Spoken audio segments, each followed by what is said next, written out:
After the events of Brotherhood, Ezio sort of looks back upon his life, right? So now he's sort of older, wiser, looks on his life and wonders, has he been living somebody else's life, right? Where is this all leading to? And so he embarks on this pilgrimage, goes to Masyaf, the legendary home of the Assassins, in hopes of finding the secret library left behind by Altair. Gets to Masyaf, finds it literally filled with Templars. And, what sort of starts off as a pilgrimage turns into a race against time as he discovers that there's something much more important hidden beneath Masyaf. And the way is locked. It's barred by this huge door which needs 5 keys to sort of open it. And he discovers that the keys are actually in Constantinople. So he races to Constantinople and tries to find the keys before the Templars can actually get their hands on it and open it first. This is the first time that Ezio is actually embarking on a quest. He's the instigator of it, right? It's not he's being proactive, not reactive. And you do see that sort of the difference in his approach in the way he deals with everything in the game.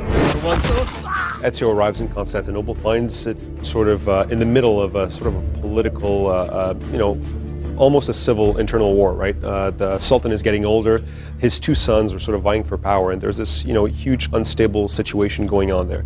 So Ezio has to sort of navigate through this complex political sort of like turmoil to get the keys, needs to find out sort of like who his allies are, who his enemies are, and ultimately he has to try to find who the Templar is that's sort of hidden and pulling the strings, the one that's behind all of this sort of turmoil. And of course he'll meet a lot of allies, a lot of enemies, and also a love interest. Salve. The reason why we actually decided to use the Altair characters, as I mentioned, Ezio is sort of on this inner quest, right?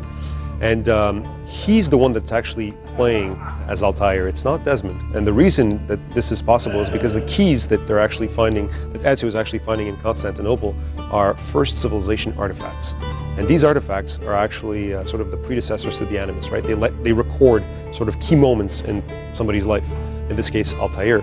So every time Ezio is sort of like going through one of these key moments and sort of like gaining perspective on Altair's life, it's also like reflecting back on his own life. And, ultimately, it's through Altair's life that Ezio will, make the ultimate decisions that he has to make in the game. Revelations is all about closing a lot of the doors that have been opened in, previous installments. After Revelations, the players should feel a sense of satisfaction in that a lot of the main questions that they had, like why all of this, why 3 games for Ezio, why everything is leading to this point, all of that stuff will be sort of clarified. It'll set up the fans for exactly what is to come. Like after this game, the fans will clearly know what's to come.